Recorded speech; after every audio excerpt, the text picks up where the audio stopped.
The stage lights are hot, almost searing as I stand alone at the podium.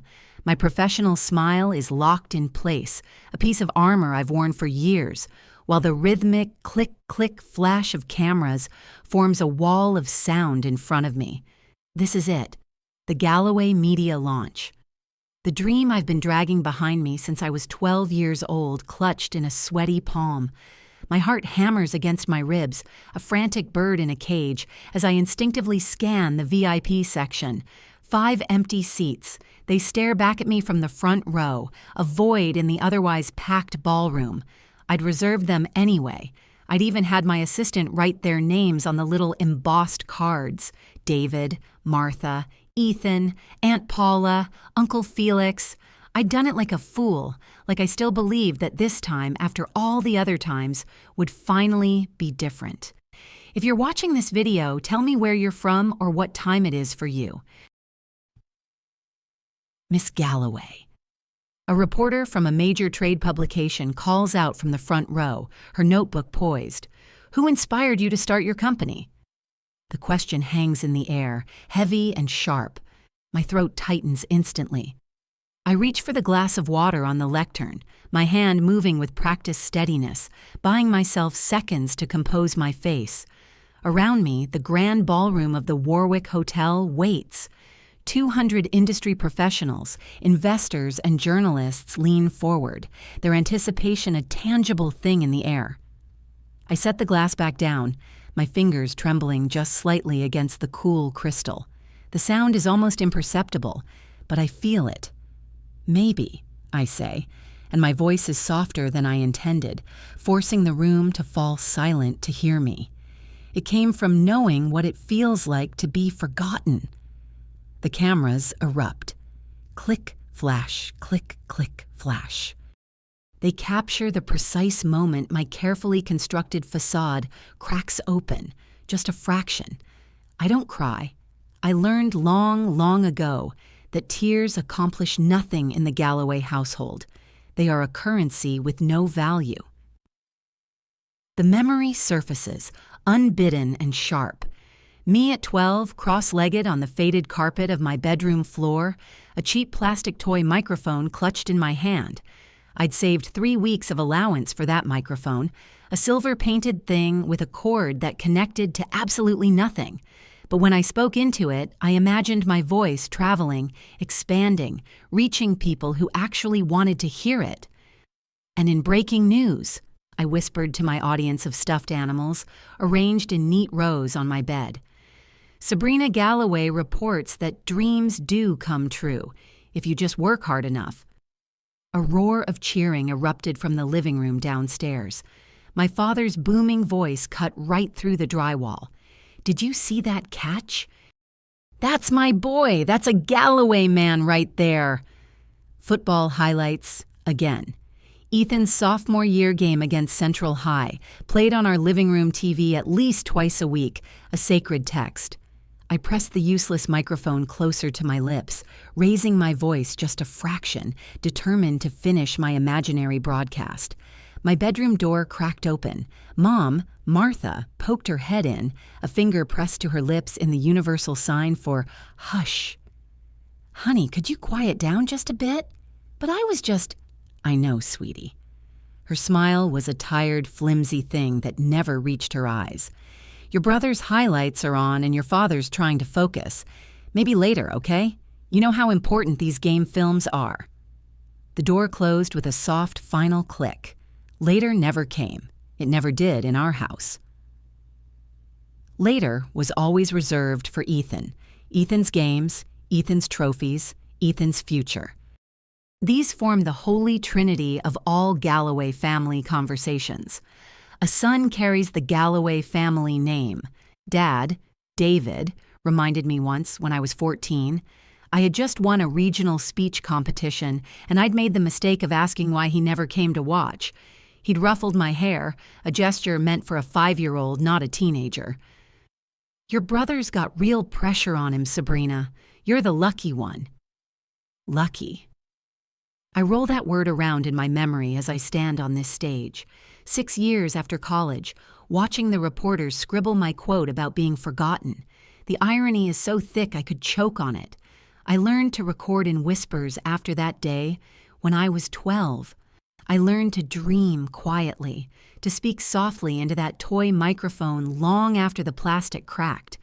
I'd carved my initials, SG, into the side with a safety pin. I'd imagine listeners somewhere leaning in close because they wanted to hear what Sabrina Galloway had to say. If I achieved enough, they would have to notice. If I became exceptional enough, even the Galloway household would be forced to acknowledge me. I believed this with the fervent, desperate faith of a child, then a teenager, then a young woman. Understanding their dismissal meant it hurt less, I told myself. Being the daughter who understood while Ethan demanded, that became my identity, my cross to bear. Senior year of high school, I sat at our kitchen table, college brochures spread out like a winning hand of cards. Northern Ridge University's prestigious journalism program circled in red. "Dad, I want to apply here," I said, my voice shaking only a little. "They have the best broadcasting program in the country." He barely glanced up from his coffee. "That won't put food on the table, sweetheart. What about something practical? Business, maybe." "Your father's right," Mom added, patting my hand with that soft, dismissive gesture. "Those communication degrees are, well, they're hobbies, really. Maybe something more practical, honey." I applied anyway. I got accepted. I even got a partial scholarship. I watched my parents pack the SUV to the roof to drive Ethan to Arcadia State for his full-ride football orientation. New boxes, new clothes, everything new. "We'll contribute what we can," David had told him, clapping him on the back. "But with your scholarship, you shouldn't need much." My partial scholarship left a gap, a $20,000 gap to be precise. When I showed them the numbers, my father's face clouded over. "That's a lot of money, Sabrina. A lot of money for a degree that might not lead anywhere." I ended up at community college. I worked night shifts at the campus coffee shop, the daily grind to pay my tuition. The owner, Miranda, a sharp woman with kind eyes and graying hair, let me experiment with my first podcast recordings in the back office after we closed. I bought my first real equipment piece by piece from pawn shops. A secondhand mic, an old mixer, a laptop that overheated if I ran it for more than 2 hours. That first night after registration, I sat on my lumpy mattress and whispered into my new-to-me microphone, testing the sound levels. My voice was stronger than it had been at 12. Less hopeful, perhaps, but harder, more determined. "If no one will listen to me," I said to the empty, cramped room, "I'll find those who will." 6 years and 500,000 monthly listeners later, I was still working at the grind to make ends meet while my podcast was catching fire online. "Another all-nighter, Galloway?" Miranda leaned against the counter, counting the day's tips. Her gray hair caught the low light as she divided the bills. "500,000 listeners don't record themselves," I said. The pride in my voice still felt strange, like clothing I hadn't broken in yet. Miranda whistled, low and long. "500,000, huh? Your folks must be busting their buttons." My hands froze over the portafilter I was cleaning. "They don't actually know." "What do you mean, they don't know? 500,000 people listen to your voice every week and your own parents aren't among them." I shrugged, tamping a puck of coffee grounds with practiced precision. "They're busy. It's Ethan's senior season at Arcadia State. Every weekend they drive the 3 hours to Phoenix for his games." What I didn't tell her, they visited my apartment exactly once in 2 years. David spent 20 minutes examining my building's security features while Martha fussed over the expiration date on the milk in my refrigerator. They declined my offer to show them my makeshift studio, a closet with foam panels stapled to the walls. Last week I'd sent them the link to the episode that finally hit the charts. Mom texted back 3 days later. "That's nice, honey." No indication she'd listened. Miranda's hand settled on my shoulder, warm and firm. "Their loss, kid. Their loss." 3 weeks later, I was driving the family sedan along the familiar, dusty highway to my childhood home for Thanksgiving. Desert stretched on both sides, the November chill barely touching the Arizona landscape. My fingers tightened on the steering wheel as a massive billboard for Arcadia State football appeared. My brother's number, 84, was displayed prominently. The Galloway driveway was crowded with cars. Extended family was already inside. The scent of turkey and sage hit me as I pushed open the front door with my overnight bag. "There she is," Uncle Robert boomed from the living room. "The career gal, still doing that little radio thing?" "Podcast," I corrected automatically. "And yes, she's got a few listeners now." David appeared from the kitchen, beer in hand, clapping me on the shoulder in a way that felt more like a blow. "Hobby's taking off a bit, isn't it, Sabrina?" "A few listeners. Last week I'd had 530,942 downloads in a single day." "Where's Mom?" I asked, setting my bag down. "Upstairs. Go say hello."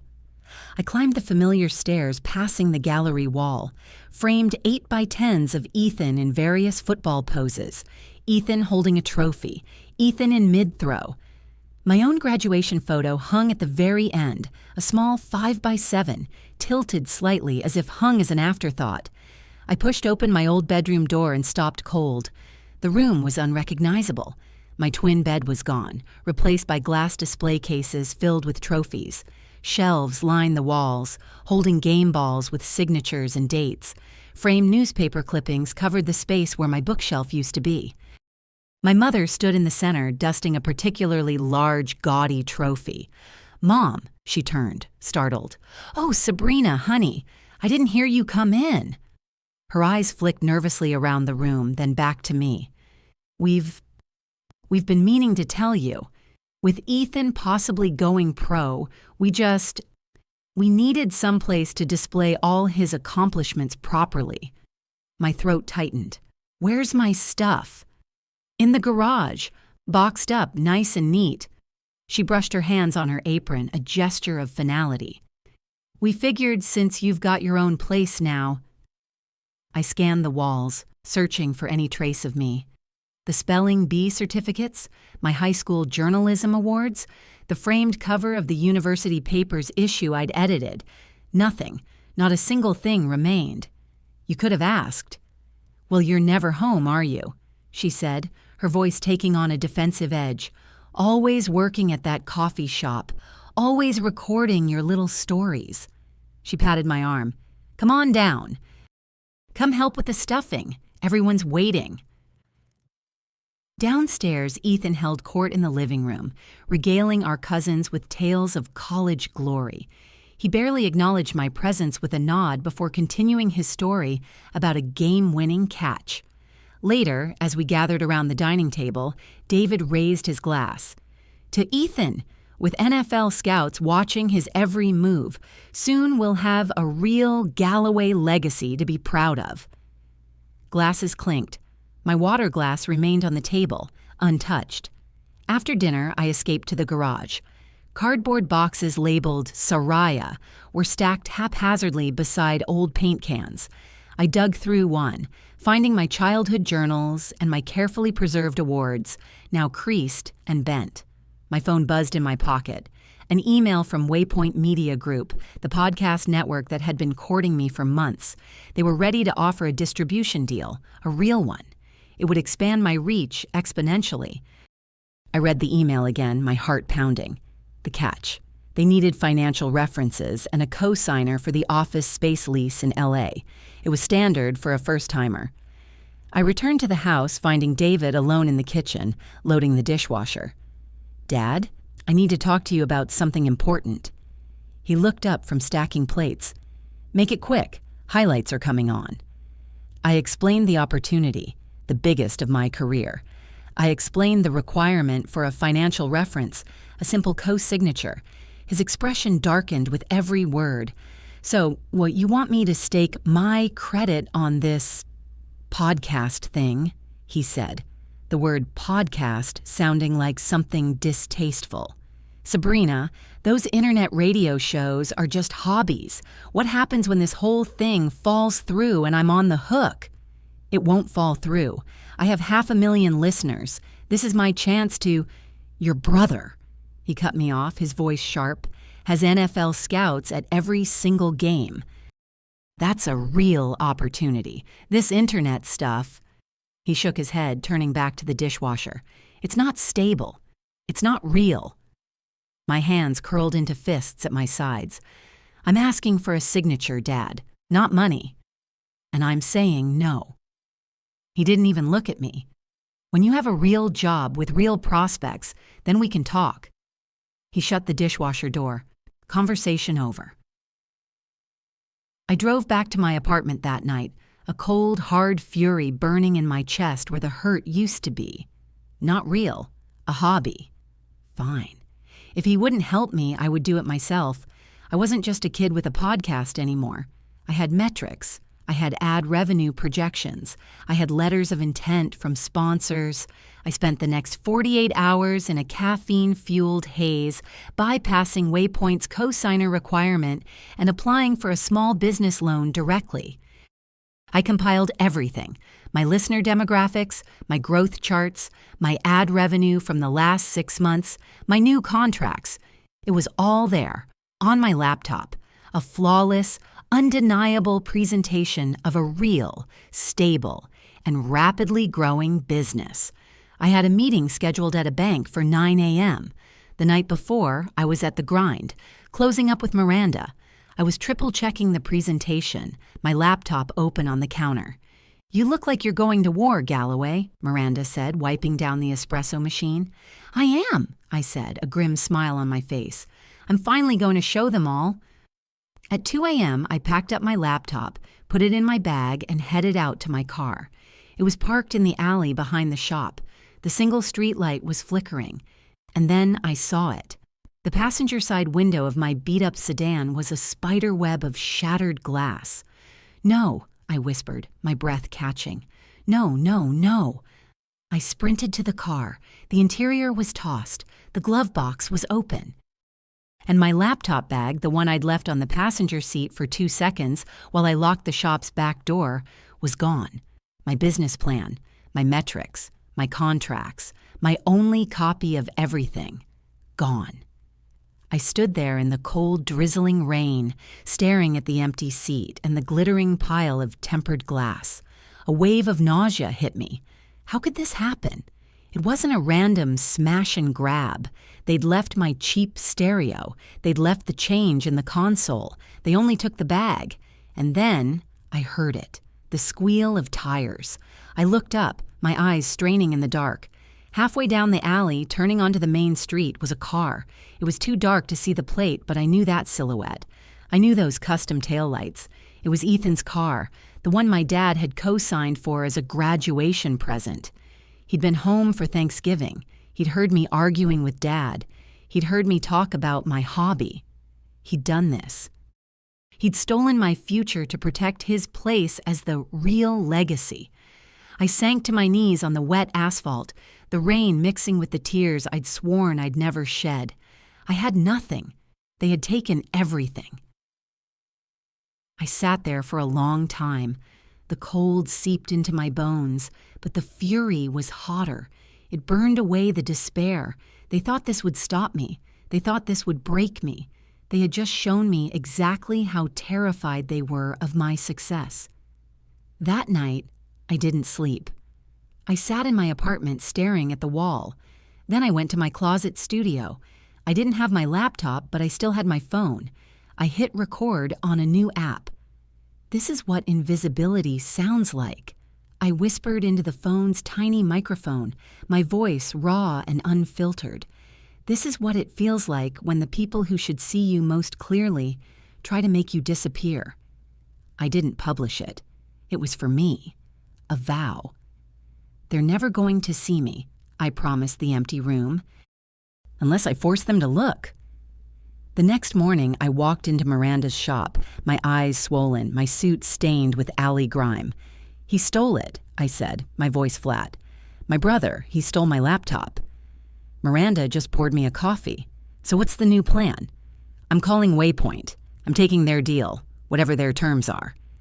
I called Waypoint Media Group from the back office. I told the executive I no longer needed a co-signer. I didn't tell him why. I just said I was prepared to be flexible on my revenue split to get the deal done today. The desperation in my voice must have translated as hunger. They sent over a new contract. The terms were worse. A much smaller split for me, a longer exclusivity clause. I signed it without even reading the fine print. I had no other choice. But the universe, it seemed, hated a vacuum. 2 days later, an email arrived. It was from Professor Wallace, my old community college journalism teacher. "Sabrina, I've been following your podcast. I heard through the grapevine you signed with Waypoint. I just sent a letter of recommendation to their CEO. The world needs to hear your voice." A week after that, Miranda unlocked the back room of the coffee shop, which was just used for storage. "It's yours," she said, "rent-free, until you get on your feet. Go build your empire, kid." And then, the email that changed everything. "Ms. Galloway, my name is Trevor Dane. I'm a tech entrepreneur. A friend sent me your podcast, and I was incredibly impressed by your authenticity. I heard a rumor about some setbacks you faced trying to get your new studio leased. I want to invest in your vision, not just for one show, but for a network of female-focused shows." I was back, and I had nothing left to lose. A year later, I was no longer working at the grind. I had a small leased office in LA and 2 part-time employees. We were at another family dinner, this time a tense celebration of Ethan's upcoming NFL tryouts. He'd been signed for a practice squad, and my family was acting like he'd just won the Super Bowl. I sat at the end of the table, smiling and nodding, my glass of wine barely touched. Nobody noticed my phone vibrating in my pocket. I slipped it under the table. It was an alert from my new analytics dashboard. My podcast had just hit 1 million monthly listeners. 1 million! I'd been working toward this milestone for years. It arrived in the exact same moment that everyone in the room raised their glass to toast my brother's potential career.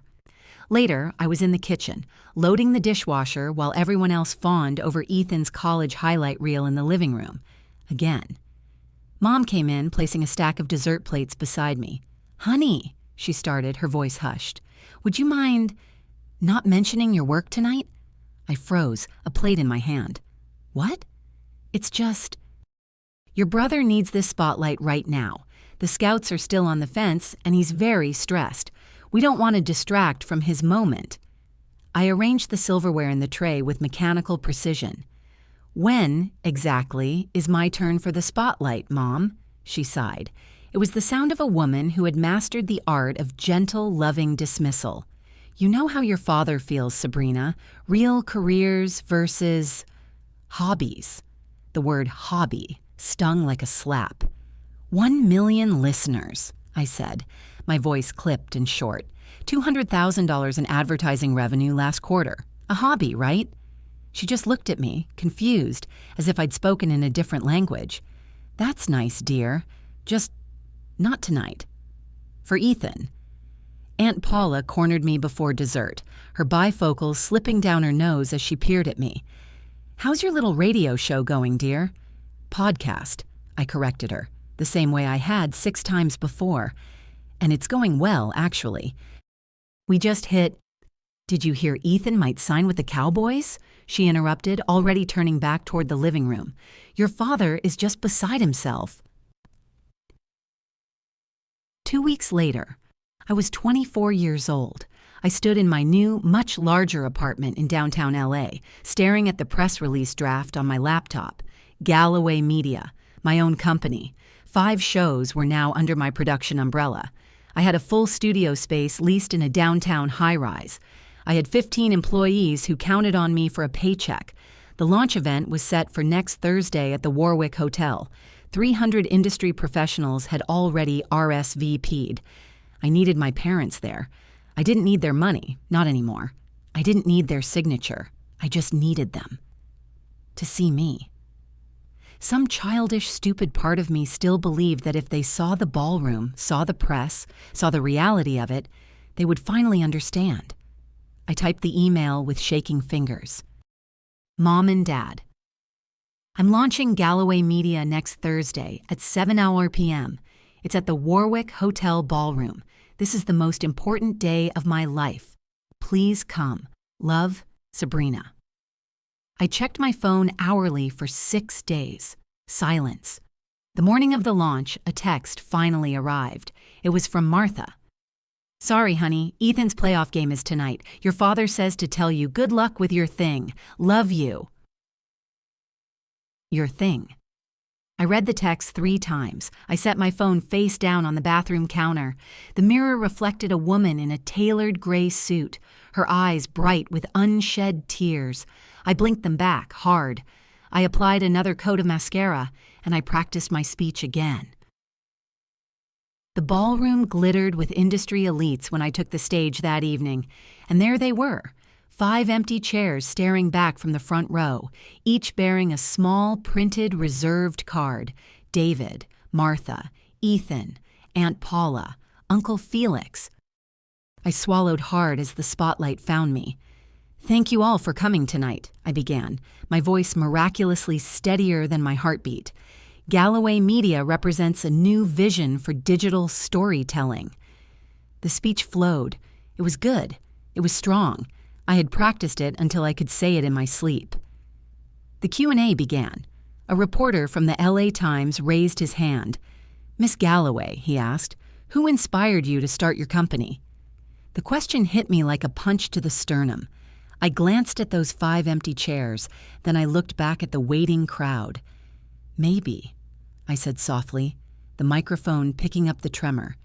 It came from knowing what it feels like to be forgotten. A hush fell over the room, and then the frantic click and flash of cameras. I saw recognition in the eyes of the women watching me, daughters who understood in their own way exactly what it meant to be overlooked. My phone rang at 11:42 p.m. As I was kicking off my heels in my hotel room, Dad flashed on the screen. My heart leaped. He'd seen the press. He was calling to apologize. He was, "Are you trying to embarrass us?" His voice thundered through the speaker. No hello, no congratulations. What? Your mother is a wreck. Your little forgotten comment is all over Twitter. Your brother's teammates are asking him questions. What were you thinking? Which comment, Dad? My voice was steady, surprising even me. It was cold. That nonsense. That forgotten nonsense. Like we haven't supported you your whole life. You paid for community college while you co-signed on a sports car for Ethan, I said, the exhaustion of pretending finally breaking. You turned my room into his trophy shrine. You refused to sign a paper for me. That was a business decision. You think anyone cares about your little shows? This isn't football, Sabrina. This isn't real. The line. This isn't real. It snapped something inside me. Millions of people do, Dad, I replied, the truth straightening my spine. Just not you. The line went silent for 3 long heartbeats. Your mother's upset, he said finally, as if that was the only counter move he had left. He hung up.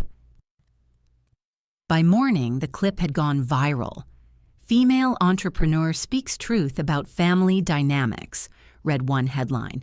Galloway Media founder's forgotten comment resonates with millions, read another. My inbox flooded, not just with press, but with messages from women, hundreds of them, thousands, sharing their own stories of being the other child, the hobby daughter, the unseen one. My business partners gathered in my office the following Monday, concern etched on their faces. The board is worried about the personal angle, Marcus began, shuffling papers. But Lila, my head of content, cut him off. They're wrong, she said firmly. Your honesty is your strongest asset, Sabrina. The numbers prove it. She was right. Our subscriber counts had doubled overnight. 3 major platforms reached out with partnership offers before lunch. The Women's Media Alliance called, asking me to keynote their annual conference. For the first time, I understood the power in my voice, not despite being forgotten, but because of it. 6 months later, I stood in my apartment staring at the new issue of Forbes on my coffee table. 30 Under 30C blazed across the cover. My photo took up a quarter of page 18. Self-made media entrepreneur Sabrina Galloway revolutionizes podcasting. My phone chimed. An email notification from dgalloway@hotmail.com. My heart stuttered. I hadn't seen that address in months. Subject: We saw your interview with Talia Grant. I opened it. Sabrina: Your mother and I listened to your Fresh Air interview yesterday. You spoke very well. We are incredibly proud to see a Galloway making such an impression in the business world. A strange, painful warmth bloomed in my chest. Finally. After all these years, they finally see me. They're proud. Then I read the last paragraph. On a personal note, Ethan is going through a tough time. He was cut from training camp, and his divorce is getting messy. His son's private school tuition is due, and he could really use some support. About $3,000 a month, just until he lands on his feet. Since you're doing so well now, family should help family, right? The warmth collapsed. It turned into a cold, hard knot in my stomach. They hadn't seen me. They'd seen the Forbes article. They'd seen the Talia Grant interview. They'd seen a bank. I closed the email without replying. My lack of response was, it seemed, not an acceptable answer. My phone, which had been silent from them for half a year, began to light up. First, a polite follow-up from David. Sabrina, just checking if you got my last message about Ethan. Let's talk. I ignored it. The next day, a text from Martha. Honey, your father is very worried about your brother. Please call us. I ignored that too. Then the desperation started. An email from David, less polished. Did you see the part about Ethan's situation? He needs our help. 2 more emails that evening, 5 the next day, each one less measured, more demanding. Desperation was seeping through the digital cracks. I answered none of them. A week passed. The siege went quiet. I allowed myself to think, naively, that they had given up. Then my receptionist's voice crackled through my office intercom. Miss Galloway, your brother is in the lobby. My stomach tightened into a knot of ice. I stood, smoothing my charcoal pencil skirt with damp palms. Send him in. Ethan filled the doorway of my corner office.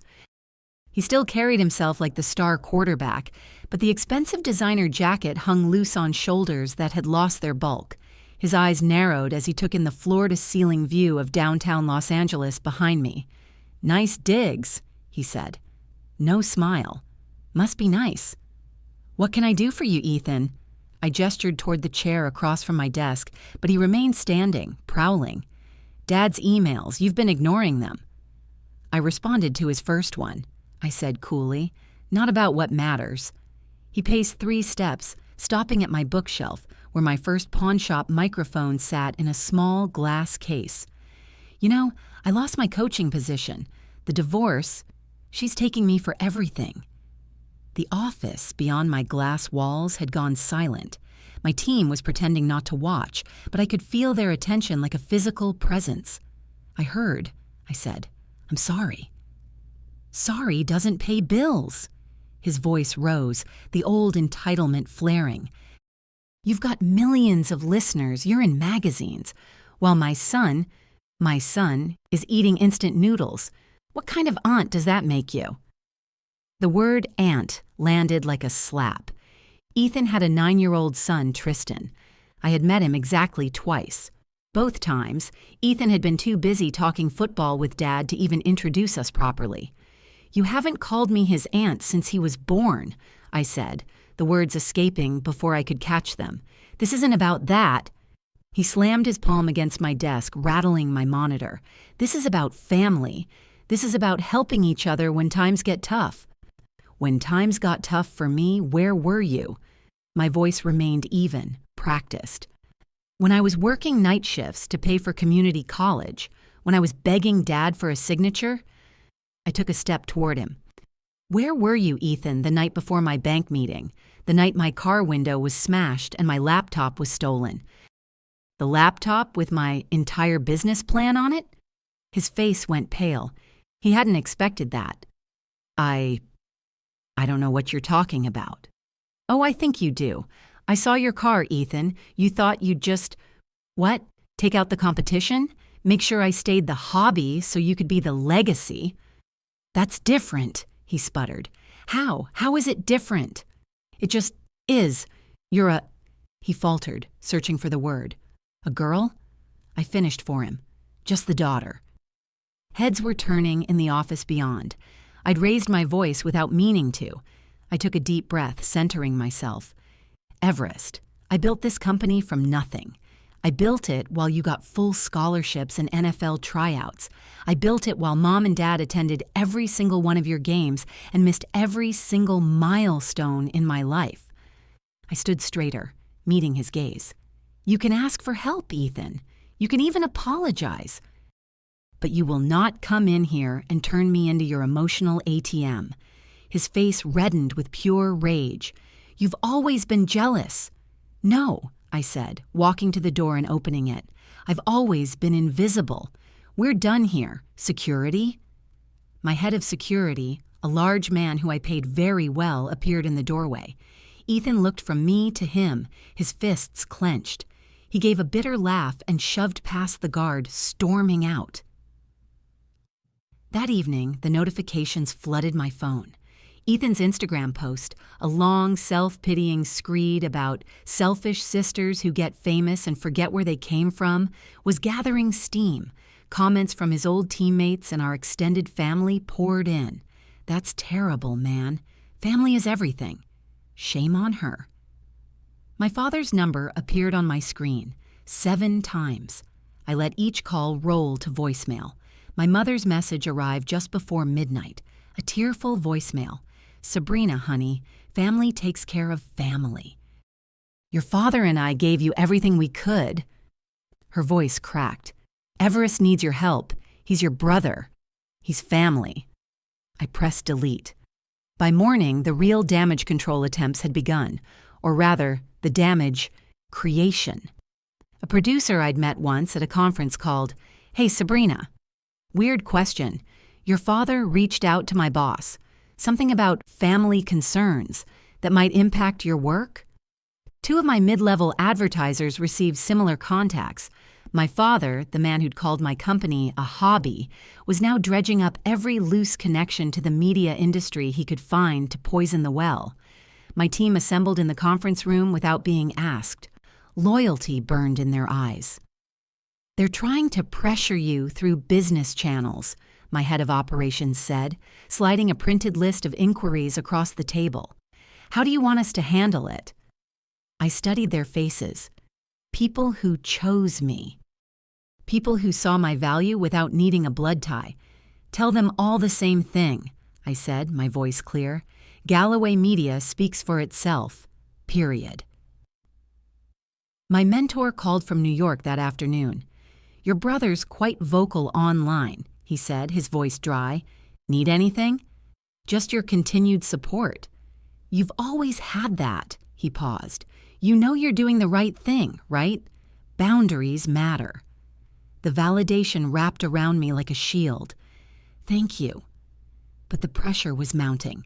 Another advertiser, a big one, put a hold on their new contract, citing concerns about brand alignment until the personal noise died down.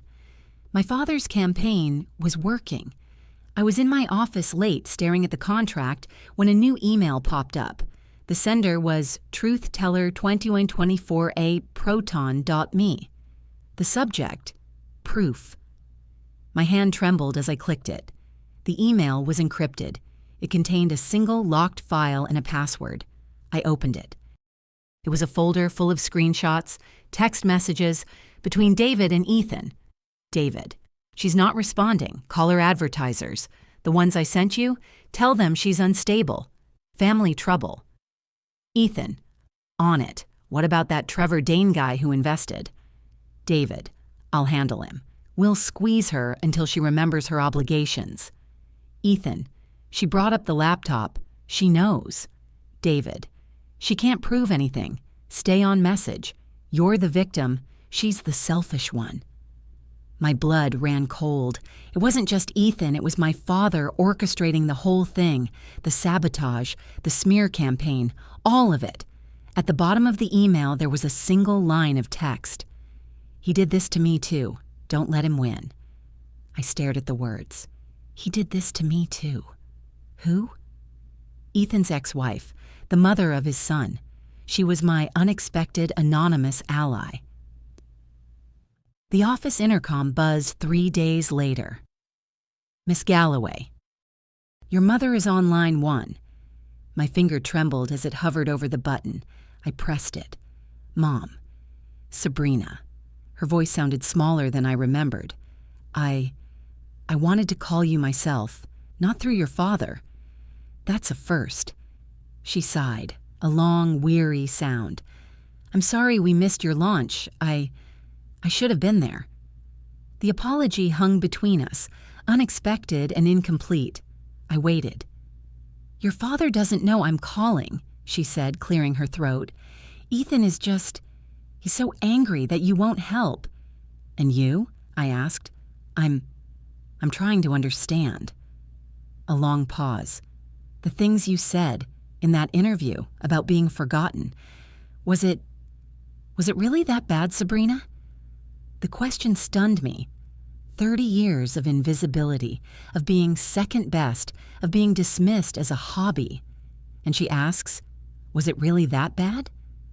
"Do you remember when I was 12, I said, my voice dangerously quiet, "and I had that plastic microphone?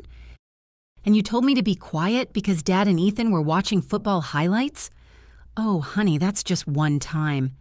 It was every time, Mom." Silence stretched across the line. When she spoke again, her voice had hardened. The vulnerability was gone, replaced by the familiar defensive wall. "We did our best, Sabrina. Your best," I said, breathing through the tightness in my chest, "was reserved for Ethan. I have a meeting now, Mom. Goodbye." I hung up. My assistant knocked softly. "Your cousin Brianna called. She said your Uncle Robert is asking questions about what really happened. The family is talking." The perfect Galloway family facade was beginning to crack. That night, I stood at my apartment window looking out over the city lights. My phone buzzed, a text from David. This isn't how Galloways behave. I typed back the only response that mattered. "Then I'll be a Galloway on my own terms." I blocked his number before the message even showed delivered. Then my mother's, then Ethan's. One by one, I closed the digital doors. They had only ever opened them when they wanted something from me. The silence that followed felt nothing like emptiness. It sounded exactly like freedom. The email arrived at 2:17 a.m. a week later. My computer screen illuminated the darkness of my bedroom. A new email address, one I hadn't blocked. My father. Subject: Your nephew misses his aunt. I stared at the ceiling, counting my breaths. 1 Mississippi, 2 Mississippi. My therapist calls this a grounding technique. I call it surviving my family. When my pulse steadied, I opened the message. "Saria, your mother and I were hoping you might join us for dinner next Sunday. Ethan is going through a rough patch with the divorce. His son, Tristan, asks about you. Don't you think you should set a good example as his aunt? Family takes care of family. You remember how we sacrificed for you?" The laugh that escaped me was a foreign, barking sound in the quiet apartment. Sacrificed? As if letting me attend community college while buying Ethan a new car was some heroic act of parental devotion. I didn't reply. 3 more emails arrived by morning. Martha's plea mentioned our little boy, who was struggling, conveniently forgetting Ethan was 31. David's follow-up reminded me that Galloway family values include supporting each other. The final one, from Ethan himself, contained a photo of his son holding a football. The caption, "He wants to meet his successful aunt." The manipulation was so transparent it should have been laughable. Instead, it squeezed my chest like a vice. My phone rang during the morning production meeting. It was a reporter from a major industry paper. I silenced it. Tessa Jennings, my top interviewer, raised an eyebrow. "Family again?" she asked when the others had left. They've discovered I have money, I said, shuffling notes, avoiding her gaze. And now they're trying to use my nephew. You know, Tessa said, her voice soft, that interview you did last week about family estrangement is trending. People, they connect with your story, Sabrina, but the press is asking questions. The rumors are starting. She was right. 3 separate journalists had emailed me, asking why my family never appears at my events. A profile writer for a national magazine had asked me, point blank, what's the untold story behind Galloway Media? I could tell the truth, I said, the words tasting like possibility. I could tell everyone exactly who they are. I even have proof of the smear campaign. I thought of the screenshots from Ethan's ex-wife. Tessa touched my arm. You could, but is that the voice you want the world to hear? The question followed me home. My apartment, the one I'd bought with no co-signer, felt less like a sanctuary and more like a war room. On my desk, my recording schedule for the week had one conspicuously empty slot. Tomorrow, special content. So the next evening, I powered up my microphone.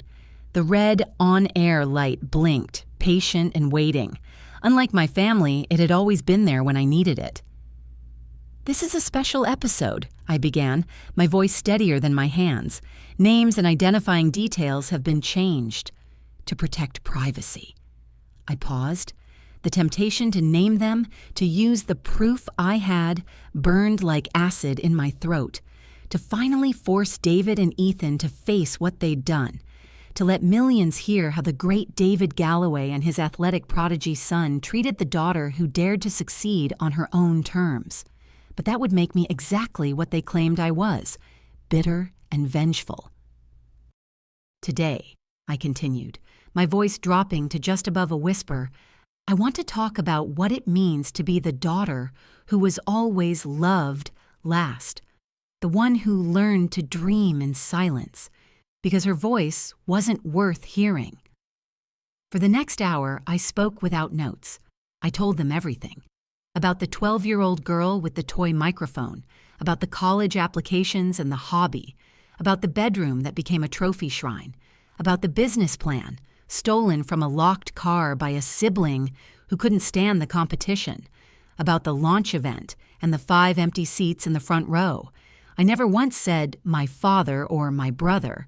They became a parent who couldn't see past gender expectations and a sibling raised to believe the world owed him everything. The power was in what I didn't say, in the story itself so achingly familiar that countless women would recognize the pattern. When I finished, I sat in the silence for a full minute before pressing publish. The file uploaded. The title was simple, The Voice They Ignored. By morning, it had 1 million downloads. By evening, 5 million. Within 48 hours, 10 million people had heard my story without ever hearing my family's names. The first call came from David, using a new number. His voice was trembling with a fury I'd never heard. Take it down, now. Why? I kept my tone conversational. You know why. People know you're talking about us. Everyone will assume. Am I? I said. I never mentioned anyone by name. People will only assume if it sounds familiar, Dad. The word Dad felt strange, formal and distant. Only if it sounds like something you do. He hung up. Mother tried next, tears evident in her wobbling voice. We've always loved you, Sabrina. How could you say such hurtful public things? I didn't say they were about you, Mom. Her silence confirmed everything. Ethan texted a single line. Real family wouldn't air dirty laundry like this. I didn't respond to any of them. Within days, the national media picked up the story. The untold truth behind Galloway Media's founder, read one headline. America's forgotten daughters speak out, declared another. My inbox filled with thousands of letters from women sharing identical stories of invisibility. My industry colleagues sent quiet messages of support. My staff worked with a new, fierce purpose, finally understanding the mission behind our network's commitment to amplifying silenced voices. Later, I sat at my desk reviewing the week's analytics. The episode had become our most downloaded piece of content ever. The comments flooded our website, each one a variation on a theme. I thought I was the only one. A notification popped up. My brother had posted a lengthy screed on social media about ungrateful siblings and family loyalty. I closed the tab without reading past the first sentence. His words no longer mattered. Instead, I opened a blank document. I began typing a response to one particular email from a 16-year-old girl in Ohio. How do I find my voice when no one in my family wants to hear it? My answer flowed easily now, not from bitterness, not from revenge, but from the quiet certainty of someone who finally understood her own worth. Start by whispering, I wrote. Then speak a little louder each day. The right people will listen, even if they aren't the ones you were born to. I signed my name and pressed send. The last chains of obligation fell away. The family who ignored my voice for 28 years could now listen with the rest of the world. Or not at all. For the first time in my life, their choice didn't matter anymore. The morning light filtered through my apartment windows, casting a golden glow across my wall of awards. 3 years. 3 years since that podcast episode. 3 years since I'd blocked their numbers. My downtown LA apartment hummed with a quiet contentment, a sanctuary built entirely on my terms. Galloway Media now occupied the top floor of a glass building 6 blocks away. 15 shows, 50 million monthly downloads, numbers that should matter. But what struck me most this morning was the silence. How comfortable it felt. A notification pinged, an unfamiliar email address. I almost swiped it away until the subject line caught my eye. From Ethan's son. My coffee cup froze halfway to my lips. I hadn't heard that name in my home for years. Dear Aunt Sabrina. My name is Tristan. I'm 12 now. I listened to your podcast, the one about invisible daughters. I think I understand why you don't talk to my dad anymore. Our family treated you badly. I want to be different. Could we meet? Just us. My thumb hovered over the delete button, the Galloway family pattern. Reach out only when you need something. But he was 12, the same age I was when I bought the microphone. I suggested a coffee shop near my office. Public, brief, controlled. 2 days later, he sat across from me. He was all gangly limbs and an uncertain smile. Ethan's jawline, but he had softer eyes, his mother's eyes. He clutched a small, lumpy box wrapped in what looked like the Sunday comics. Dad doesn't know I'm here, he said, pushing the package toward me. Mom helped me find this. She said you might want it back. The paper crinkled beneath my fingers. I lifted the lid.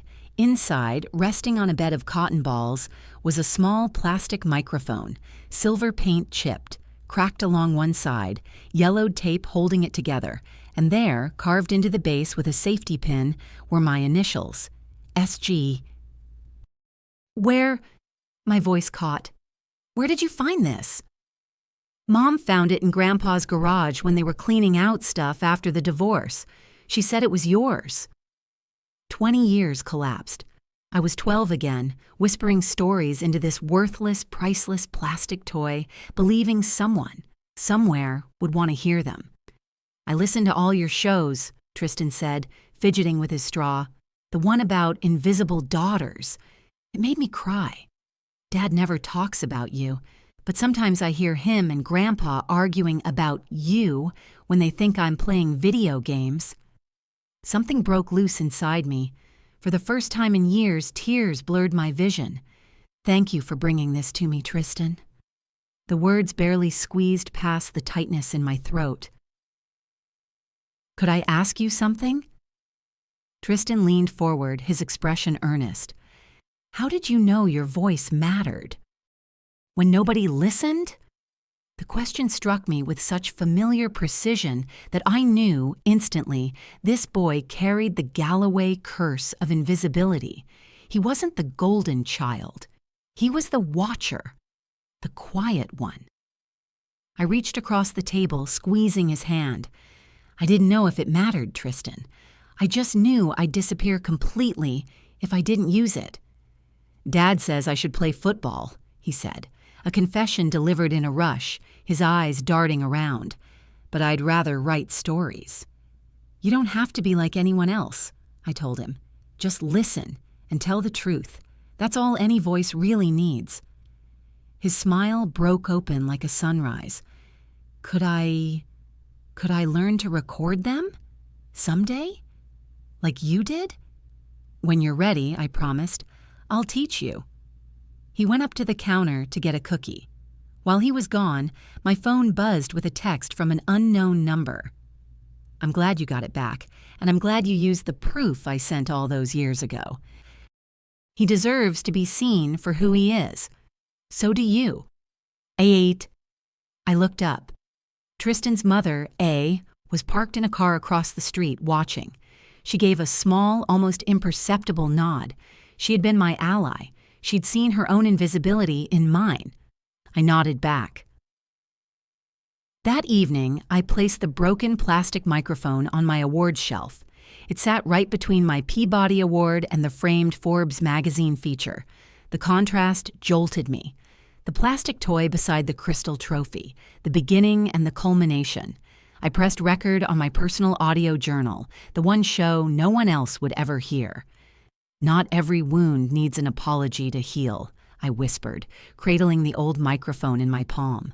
Sometimes, the greatest freedom comes from realizing just how strong the silence made you. I paused, remembering Tristan's earnest, hopeful face. And sometimes, I added, healing arrives through the ones who watched and chose to be better. My phone chimed. A voice message from Tristan. I started recording my own stories, Aunt Sabrina. His voice was clear and hopeful, no static, no whispers. I just used the app on my phone. I think I'm going to be a writer. I smiled as I listened. The cycle was breaking, not with a shout, but with a new voice. If this story resonated with you, leave a like and consider subscribing. You can also drop any comment below, even just one word. Maybe tell me where you're watching from, or what time it is right now. Sometimes one word is enough to say you were here.